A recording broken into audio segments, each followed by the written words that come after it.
Hello, everybody. Welcome to a Digital World Town Hall meeting. Today is January 28th, 2025. 2025, that's a crazy year to say, but an amazing year. I think this year is going to be phenomenal. Thank you for joining us. We also have a live audience with us, all from around the world, and we are focused on a Digital World Town Hall meeting. I'll do a quick intro, then we'll have an invocation by Billy out of New Zealand.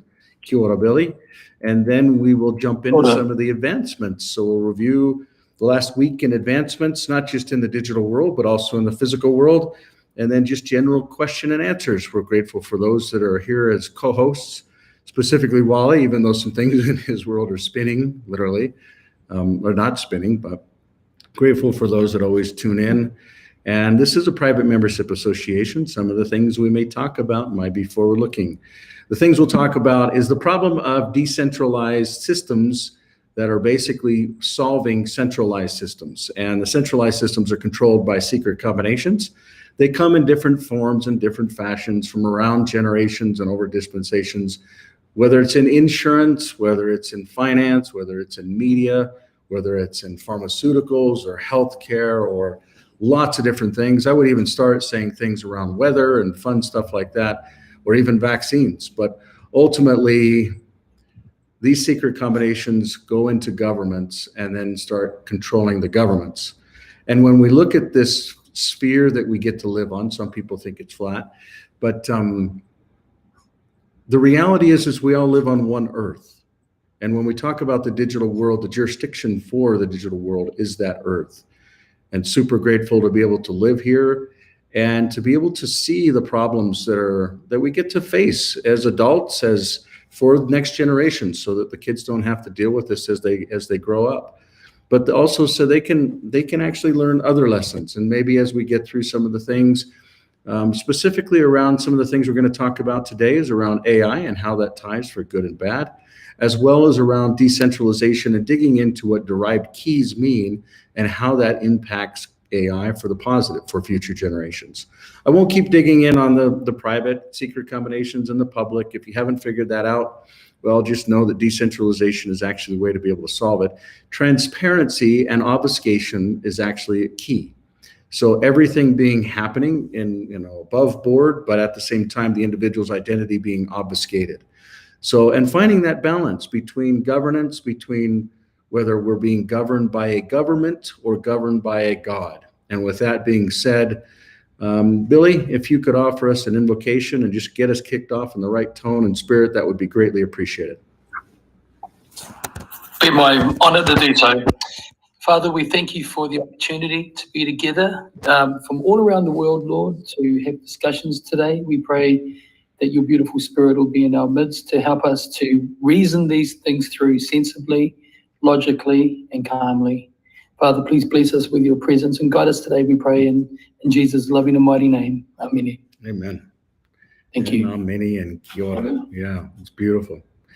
So first off, we're going to jump into why the digital world is here, what it's focused on, and specifically what makes it unique and different from other things that humanity has seen. And it's wonderful if people want to continue to build it, which we'll talk a little bit about on how applications are starting to be built within this ecosystem, but how the framework itself actually works is what we'll focus on initially. So again, bridging the digital and physical worlds through not only decentralization, but sustainability, and connecting decentralized assets with physical assets is a part of that. When we talk about that, we talk about everyone basically getting 12 words. The image that you see here is 24 words. We're going to spend some time and actually talk through how that actually works and what that is. So these 12 words are words that are actually represent a key. I'll dig into it in a second. That key then combines with the individual, whether it's with a face through Apple or through a finger through Android or Clear. That basically builds another derived key and then a cascading effect of multiple keys. So we will actually spend some time and jump into that. There's also some things that we've done from just a look and feel and design standpoint from the digital world. We'll also go through that as well. But first off, this week we announced that the Clear Fund is actually live. Not only Fund 1 and Fund 2 and Fund 3, but the combination of all of them. And we've actually been interviewing different individuals from around the globe to possibly come and join and help with this. You can start seeing parts and pieces of it taking form at fund or clear.fund. So that's www.clear.fund. And you can basically just see the initial stuff that we've already been working on, which is actually, most of it's public from these companies from 2009 all the way to 2024. We've seen from Clear Foundation to Clear Center focused on storage that's decentralized. Clear Cellular focused on phones that's decentralized. Clear Health, we won't talk a lot about that. There's a huge future there. And then Clear Software, and then we'll talk a little bit about some of these other elements. So that's Fund 1. Hey, Michael, sorry to interrupt you, but I just want to make sure that you're sharing to the audience. You're the best. I'm sharing to them, but I will also share to you. Can you see this? Okay, no, that's fine. I just want to make sure because I wasn't sure. We are sharing to the audience, Yeah. but you should be able to see it now if you can. So these are Yes. upcoming companies here that we have business plans on. We have teams that are being assembled, and we have funds that are being aligned.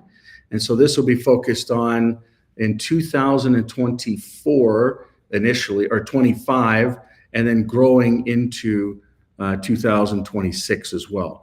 There's also some other ones that are larger in scope, and we'll talk a little bit about those as well. But net is the Clear Fund is materializing, and team members are aligning, and goals and objectives are materially getting actually defined.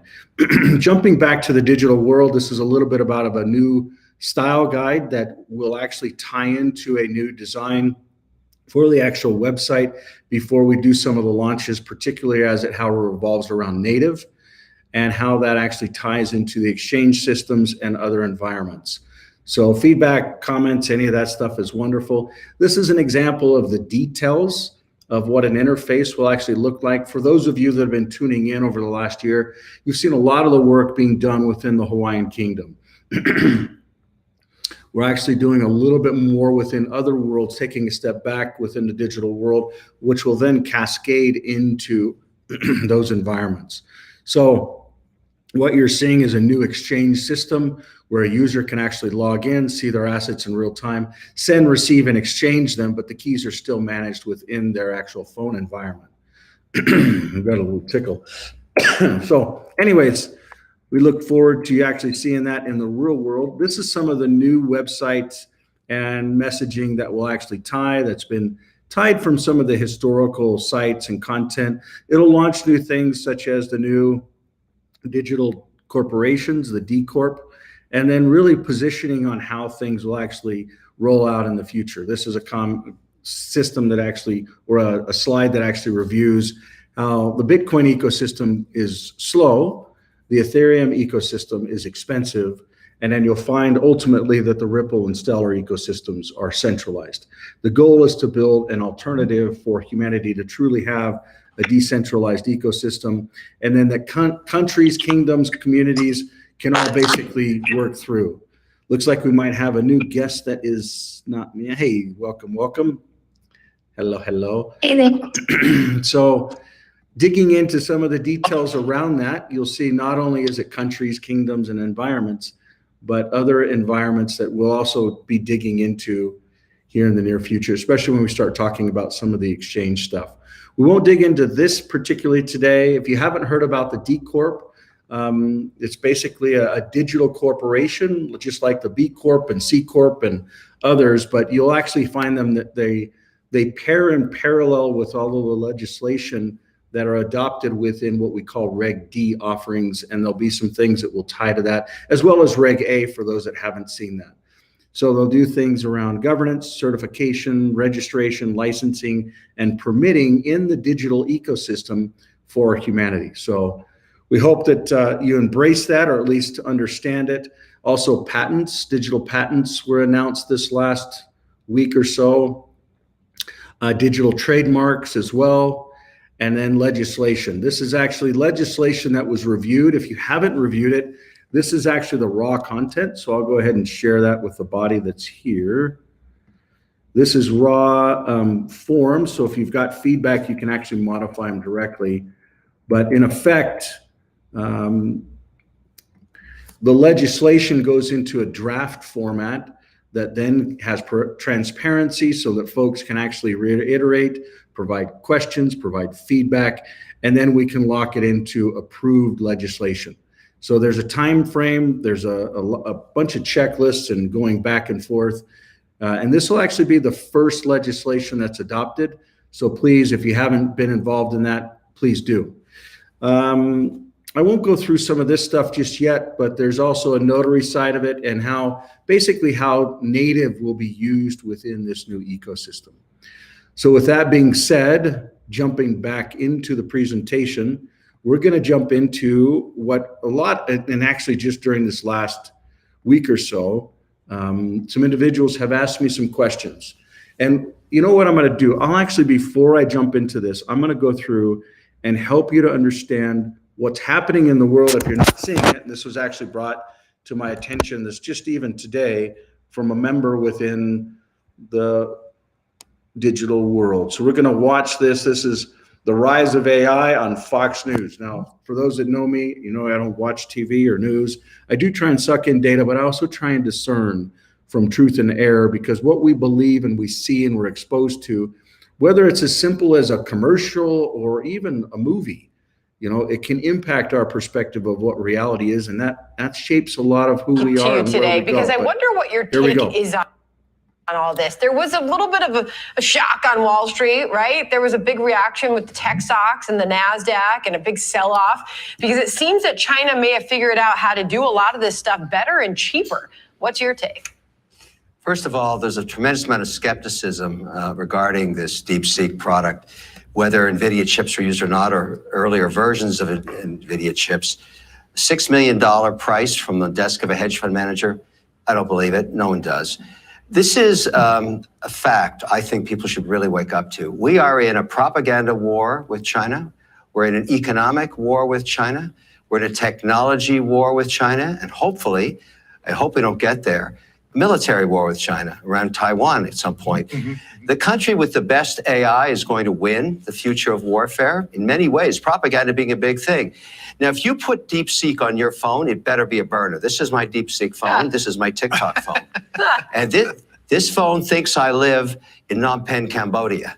So I'm taking care of myself. Everybody else should understand what they're doing here. Very risky to put this stuff on your phones.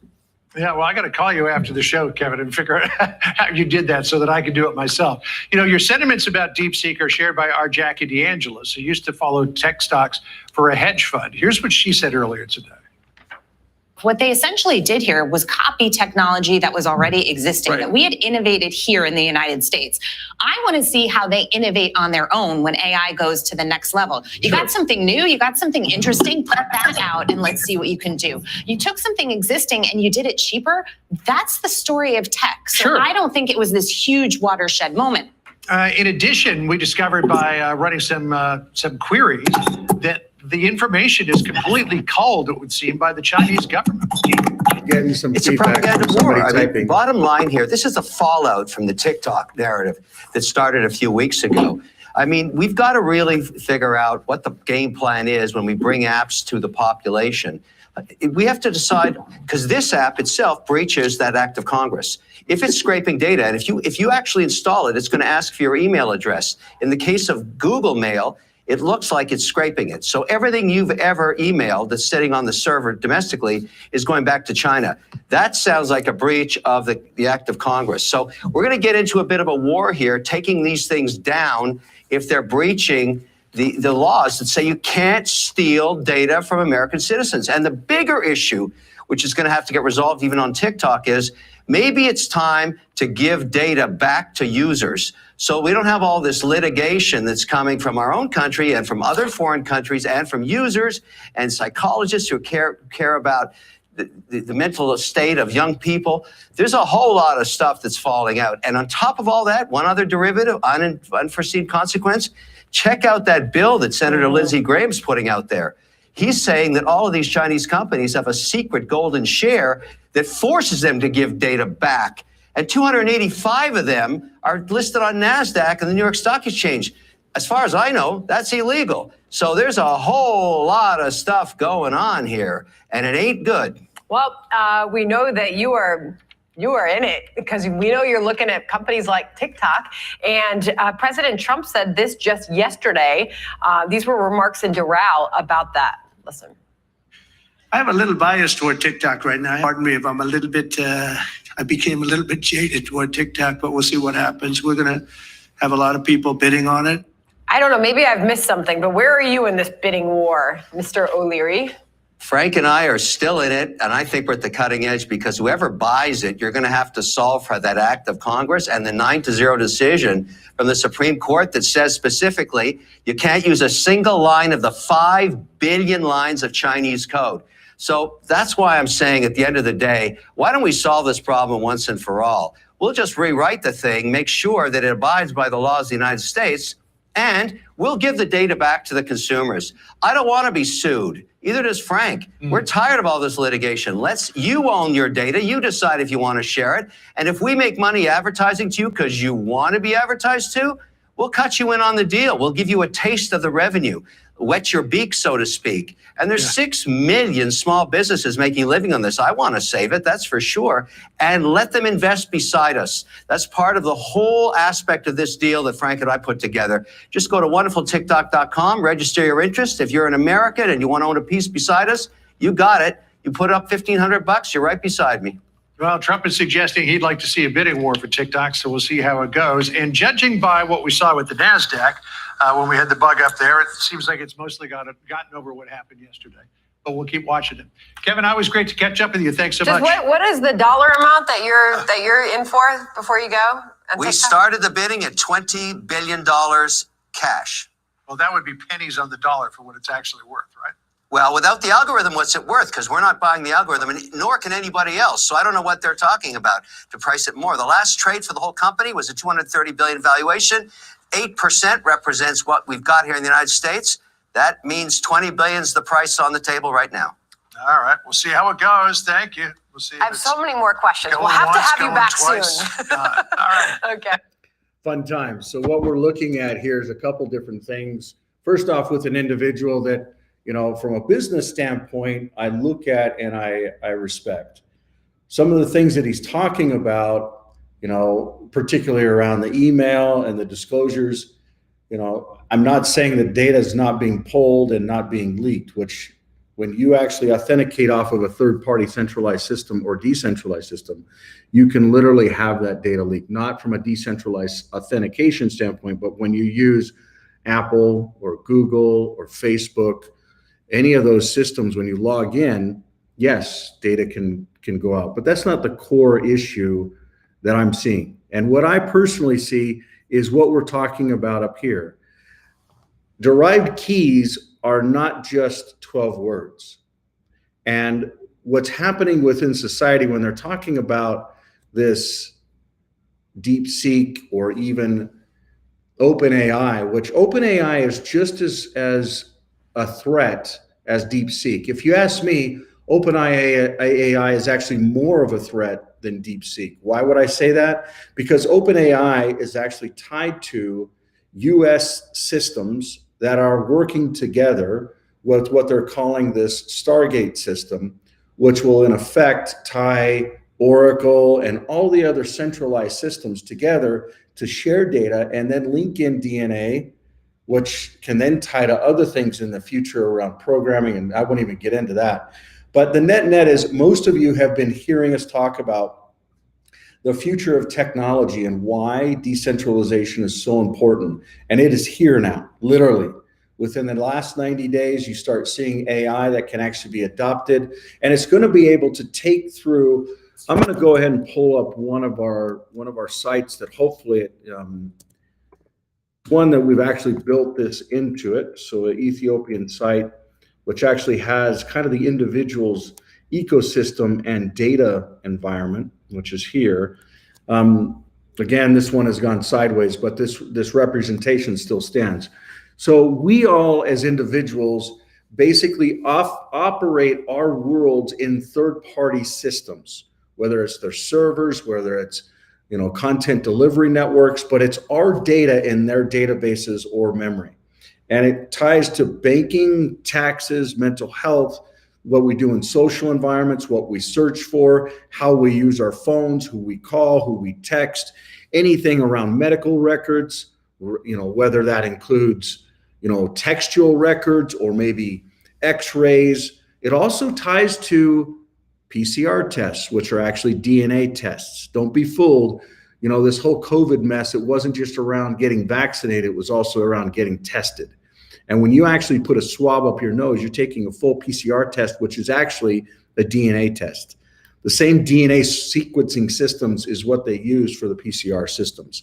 And then pharmaceuticals, credit cards, more social platforms, and then other things around, source data providers. That's this SDP. So SDP is a very key part of it. For instance, if you make a phone call and you're on Verizon's network, Verizon has a liability now to actually make sure that your data is not leaked. What Kevin was talking about around these lawsuits, and a lot of governments, like if you look at the Equifax leak, or a lot of these different things, like even look at what's going on with some of the pharmaceutical stuff, you basically have, shoot, I really got to take this. I'll just try and text him.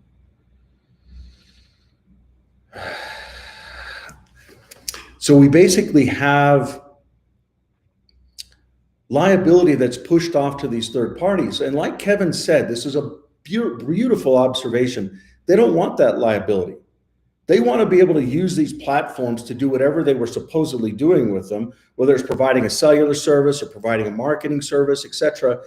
And they're starting to recognize they don't want that. And so the future of being able to let individuals own their data, I believe, is going to become much more valuable and viable.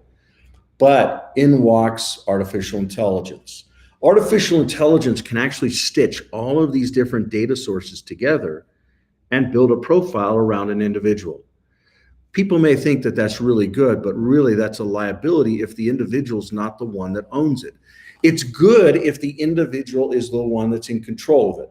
And not only that, but if an individual could actually link to all these different systems and then use AI to their benefit privately, that could actually be not only a value to the individual, but also a value to folks that want to actually market to that individual. For those of you that have been with us for over 5-6 years, you've seen us talk about different data sets. Who you are, where you go, what you do, how you spend. All of those things can basically be attributes that other people can then build and synchronize information with. And marketers can say, hey, we want to look at people in this zip code that said this and did this and searched this, and it just so happened it was for a four-door sedan, and so therefore we would like to market to you. We don't know who you are, but you just matched up with 3 or 4 of our indicators on what we wanted to match with, and we'll actually pay you $50 to look at this Toyota ad for 2 minutes. And if you say yes, the ad starts, the funds transfer, there's no itinerary. And so when you look at that, there's a lot of benefits. But when you really understand what's happening with AI, all of this data can actually not only be taken by you, but taken by other sources. And in my opinion, it goes back to the basis for why the digital world is here.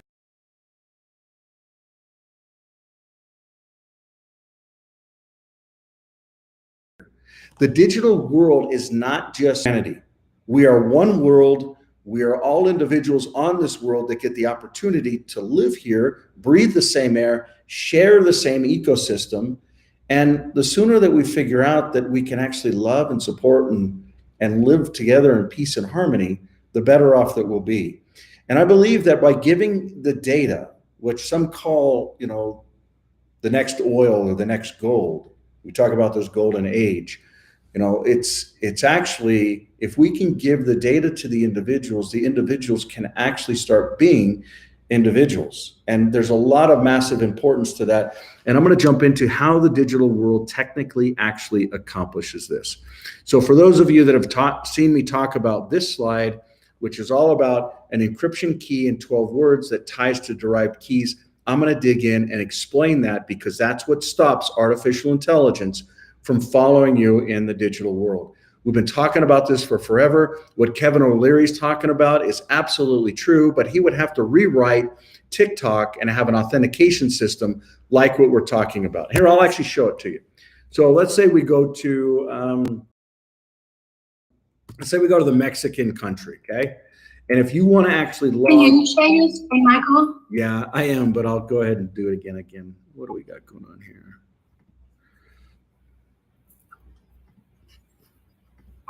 Did it stop sharing? I'm so sorry. Just ping me if that happens again. So basically, I'm showing the Mexican world, and I'm actually going to go ahead and click the login. I'm going to grab a device. I'm going to actually swipe. If you're on a clear phone, it's actually pretty slick. So you authenticate, swipe up, click on the Life app, Vanuatu Life, Tuvalu Life, Fiji Life, Samoa Life, Tongan Life. We saw a bunch of beautiful Tongan folks here today when my daughter came home.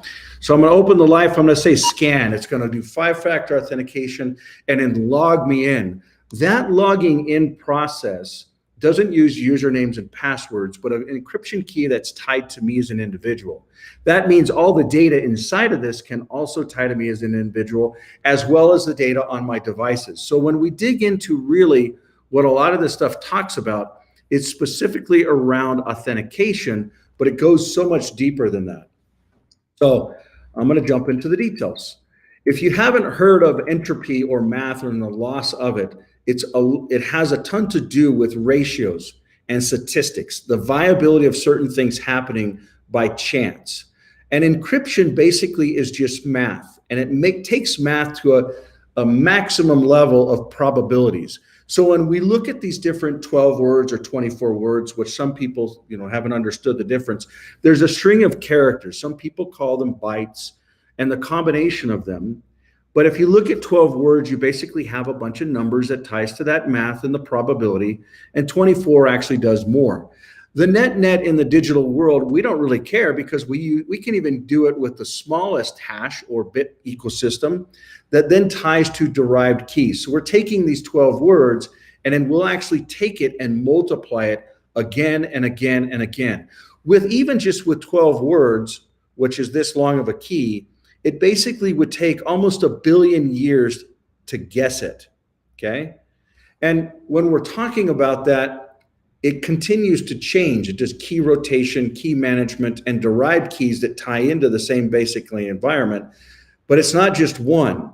It's a context of a lot of them. So you'll notice the public key may be 12 words. The private key is much more. And then how it actually ties into environments is a whole nother environment. So this is basically how you take it from a string phrase or a hexagraphic key and tie it into words, okay?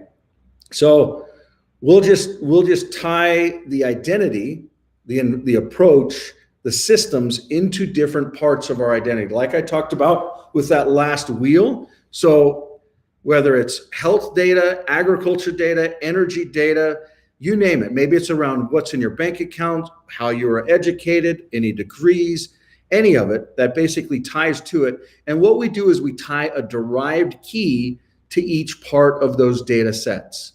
So literally everything that happens in your life, it gets a new key where artificial intelligence can't follow it.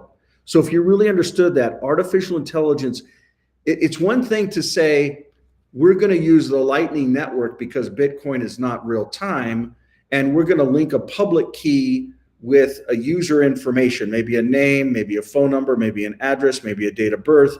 And what they're doing is they're actually centralizing decentralization. And if you layer AI or artificial intelligence on that, you can literally see everything that they're doing. All the transactions, all of it flows together.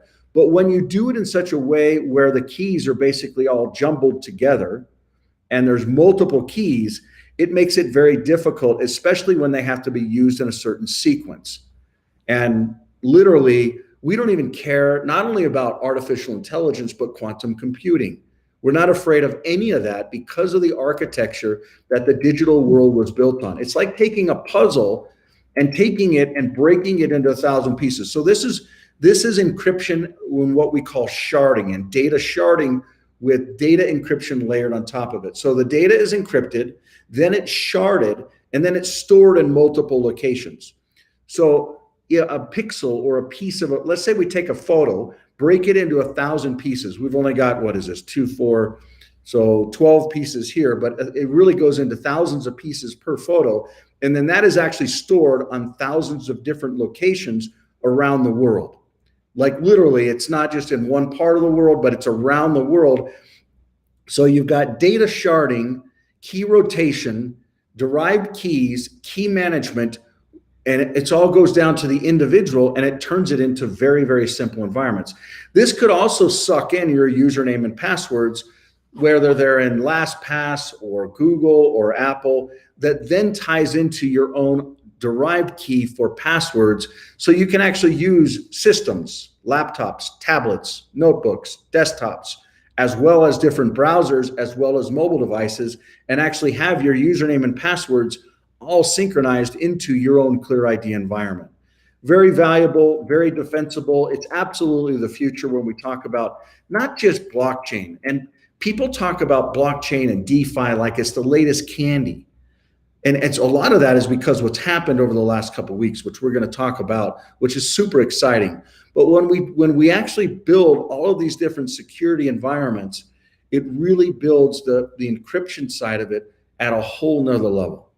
So I won't go through the details. You already understand some of the logins, which we've already done. What I will jump into, first off, before I go into the next part of this, does anybody have questions or thoughts or feedback directly around that? Because I've never really explained that in that level of detail in this audience. Anybody?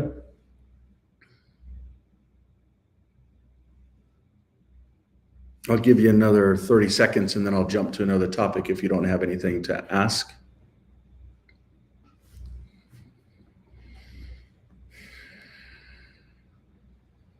Okay. So the next topic that I think is massively important, which I don't think people really understood how valuable what that derived keys is, but in time they will. So this is actually the executive order that went through on January 23rd. Today, again, we're 5 days after that on the 28th. This is amazing, like absolutely amazing. I don't know. I watched the president sign this. I don't know if he really reads these before, but I'm actually going to have this read to us in real time. It's only 2 pages, and it's an executive order that is dreamy. Like everything we could have asked for is really built into this. Like literally CBDCs, I'll just walk through it real fast. Individuals can actually get their own assets. They can get their own keys. They can create their own assets. They can do self-custody, which is like, you know, you don't have to go and ask permission to be able to do it. You can own your own assets. That's massive. Like there's been countries like India, banned it, then allowed it, banned it, then allowed it. China, same thing. But the United States is actually saying you will be able to do this with public and private chains. That's massive. The other things that are huge is around central bank digital currencies. And basically the United States of America coming out and saying, no, we're not going to have it. It's not going to happen. So I'm actually going to go ahead and read all of this because it's such a beautiful, beautiful document. But here we go. Strengthening American Leadership in Digital Financial Technology. Executive Order, January 23rd, 2025. By the authority vested in me as President by the Constitution and the laws of the United States of America, and in order to promote United States leadership in digital assets and financial technology while protecting economic liberty, it is hereby ordered as follows. Section 1. Purpose and policies. The digital asset industry plays a crucial role in innovation and economic development in the United States, as well as our nation's international leadership. It is therefore the policy of my administration to support the responsible growth and use of digital assets, blockchain technology, and related technologies across all sectors of the economy, including by protecting and promoting access, safeguard the ability of individuals individual citizens and private sector entities to lawfully access and use open public blockchain networks without persecution. This includes the ability to develop and deploy software, participate in mining and validating, transact with others without unlawful censorship, maintain self-custody of digital assets, promoting sovereignty of the U.S. dollar, take actions to encourage the development and growth of lawful, legitimate dollar-backed stablecoins worldwide, ensuring fair access to banking services, protect and promote fair and open access to banking services for all law-abiding citizens and private sector entities, providing regulatory clarity, establish technology-neutral regulations and frameworks that account for emerging technologies, ensure transparent decision-making and well-defined jurisdictional boundaries to support a vibrant and inclusive digital economy, protecting against CBDC risks, take measures to safeguard Americans from the risks posed by central bank digital currencies, CBDCs, including threats to financial system stability, individual privacy, and U.S. sovereignty, prohibit the establishment, issuance, circulation, and use of CBDCs within U.S. jurisdiction. Section 2, definitions, a digital asset, a digital representation of value recorded on a distributed ledger, including cryptocurrencies, digital tokens, and stablecoins. B, blockchain, technology characterized by a public ledger of verified transactions shared across a network, cryptographic links to maintain ledger integrity, automated updates for network participants, source code that is publicly available. C, central bank digital currency, CBDC, a form of digital money or monetary value, denominated in the national unit of account, that is a direct liability of the central bank. Section 3, revocation of Executive Order 14,067 and Treasury Framework.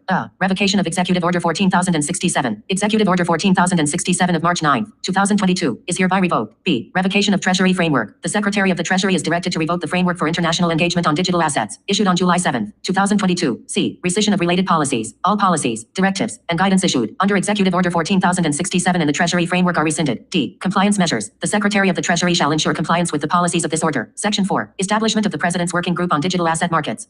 Creation of the Working Group. A President's Working Group on Digital Asset Market. So I'm going to go through the working group in the future because we're actually going to be involved in that. Whole nother conversation. But if you really understood what these 2 pages basically outline, everything we could have dreamed of. Now, think about it. The digital world and the folks behind it care about liberty, but to have liberty, you've got to be responsible. So you have to actually responsibly not only deploy tech or make choices, but it's a point where if you don't do those basic things, you won't have liberty. And so this really gives us the opportunity to actually start operating in the world, which we've been very conservative, and we haven't done that in the past. So huge kudos to whoever figured this out and wrote this. And I look forward to rolling this out in the future, just being massively valuable. So with that, I'll go ahead and pause as well. Any kind of questions, thoughts, feedback from our excited, verbose, loud, questionable audience? Well, I have a question or a comment. Sure. And I have a little piece of sweat right now, like coming down my face, because when I read that, did you say that you saw Trump sign that? Yeah. I mean, I wasn't physically in the same room, but I watched, because I wanted to actually understand, does he pay attention to these details? Like, does he really understand what he's signing and what this means? And he didn't go through and read the whole thing. They handed it to him. They talked a little bit about it. Then he signed it. But I wonder if he does take the time to sign it. It's only 2 pages, you know? So, but go ahead with your question. Yeah, okay. I mean, I guess that's probably why we have to understand that transgenerational thinking, right? Because he wants to trust his people. So, and he deserves to trust his people. So that's amazing. Really that's amazing. Amazing is the absolute right word for this. I mean, a game changer, like everything just shifted. Like instead of targeting people that want to innovate and be a part of the solution for future, and it's not just about a matter of the financial solution. It's a matter of, and not even just technology or data, but it's the ability, and I net this down to, this is a generational opportunity to build systems that are intelligently organized for future generations based around genealogy. So who we are as a people, and I believe that, and this is one of the benefits that AI, I think, will actually layer on to the ecosystem. I believe that genealogy will prove that we are all one family. And AI with it is going to substantiate it in a level that we couldn't do before. Yes, we can all look at one another and say, wow, our physical attributes are similar, and the ability for us to communicate is similar, and how our eyes and body, yeah, great. But I believe that there's a whole nother level to it. And if we can start seeing one another through some of the eyes that AI can actually bring. And a lot of people really don't understand what that means. But in time, I'm convinced that not only, and there's a dark side of this too, because not only can AI, free us if it's deployed correctly, it can also enslave us if it's deployed in a centralized approach. So, other thoughts or feedback or comments?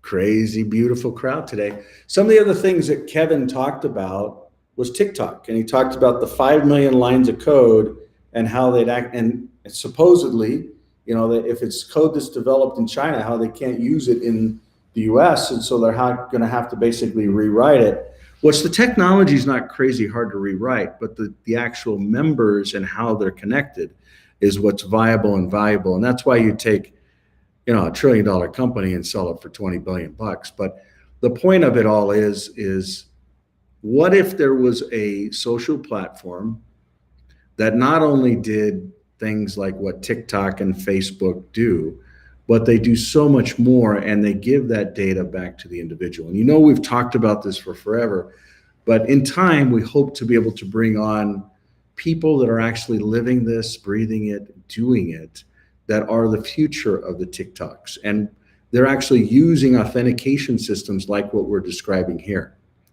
So if those people, I know there's a couple folks that are on, if they want to join and be involved, you're more than welcome to comment. Otherwise, we'll save it for a future time. Other feedback, thoughts, comments?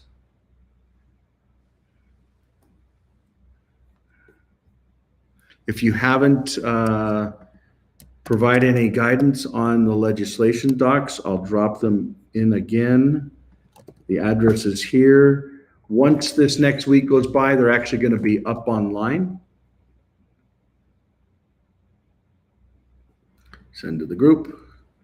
Other things that are important to mention. That's basically it. I mean, these are a couple of huge things. So I'll go ahead and give everybody 30 seconds to provide feedback or thoughts or comments. And if not, we'll go ahead and wrap up for this January 28th, 2025. Any feedbacks or thoughts? Michael, I'll just leave it with one last comment. That's okay. Kevin O'Reilly. O'Leary. I personally, apologies. I personally think that we shouldn't be raising any types of wars with China, or even saying that there's a war with these people or these people. I honestly, I think we are operating under some type of immature paradigms, and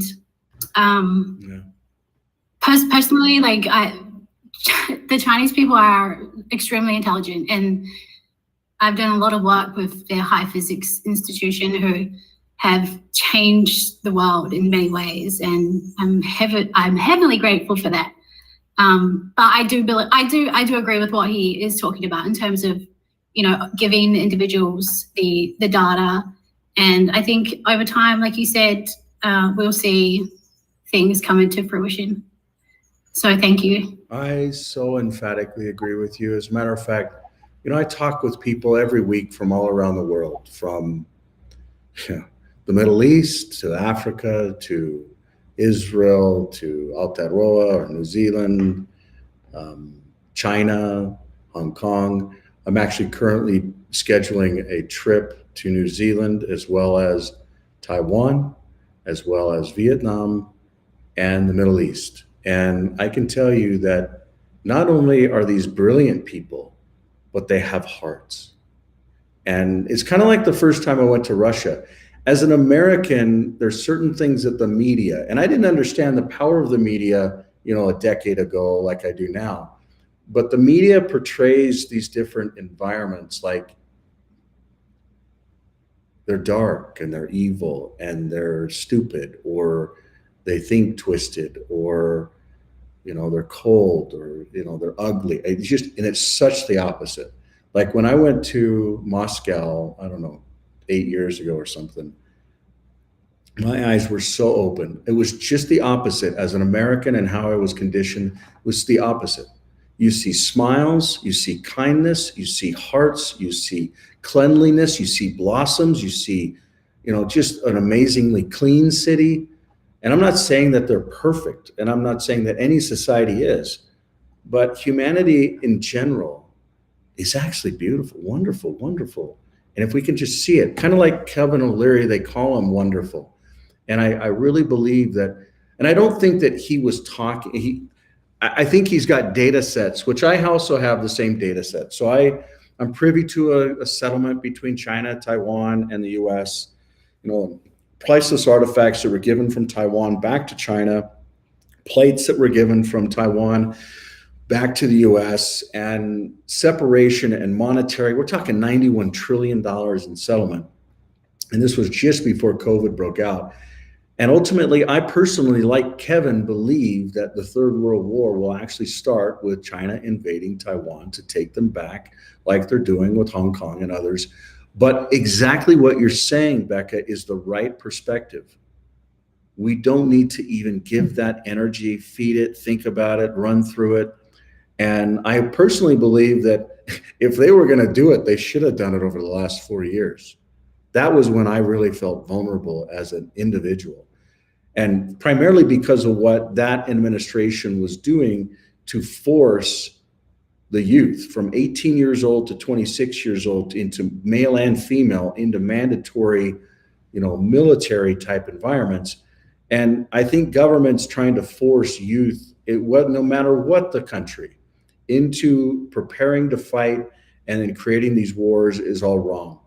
We need to be providing an environment where these weapons and these wars are not happening, and we're loving one another, and we're doing it in such a way where we can have basic joy and peace and harmony instead of this fighting. So I'm right there with you, and I hope the next 4 years are peaceful. It's good to see what's happening. I think what's happened in it's actually been a week and a day. So literally yesterday was a week since President Trump was put back in and had his inauguration. And the stuff that he's accomplished is, I believe, within a week, it's more than what Biden did within his whole presidency. And I believe what Trump did in his prior 4 years was more than all the presidents combined within the different United States of America presidencies over the years. Now, that being said, I also believe that what some of the things that Trump does, there may be self-serving and other elements, but in the end, I'm so grateful that he and others, and others are in presidency and leadership, because it looks like they're doing the right things. I mean, this document and executive summary is a perfect example of doing the right things. It's like they're coming out. There's a lot of work that has to be done with some of the stuff that's going to happen in the future as it pertains to, these working groups. And I hope that they do it truly with non-biased perspectives, and they do it for the right reasons for humanity. But, so with that being said, I'll go ahead and play a quick video on decentralization. It's just a couple minutes, but we'll wrap up with that unless there's other comments before we transition into that. There we go. By the way, we're jumping into a web browser called ClearWeb. That's why our audience, both online and physically, are actually able to hear it. And we're going to play a video based upon ClearWeb. Here we go. The internet. It's where most of us live these days. Connecting, sharing, buying, expressing our ideas, all on somebody else's terms. Our lives, our connections, our most brilliant ideas are on a server somewhere, treated like cold hard data to be bought and sold. Do we have digital privacy? Digital security? Even the assurance that our own data will remain ours? It's time for a new internet experience. Actually, it's time for a new internet. An internet that protects you. A safer way to connect, share, and buy while not being tracked or hacked. one that puts you in the driver's seat. An internet that you claim you're part of, an internet you control, where your identity is not only safe, it is the key to what you see, what sees you, what you exclude, and what you are compensated for. It's time for you to own your internet. Welcome to ClearWeb, where you are the key to the experience you want. Much love, everybody. We will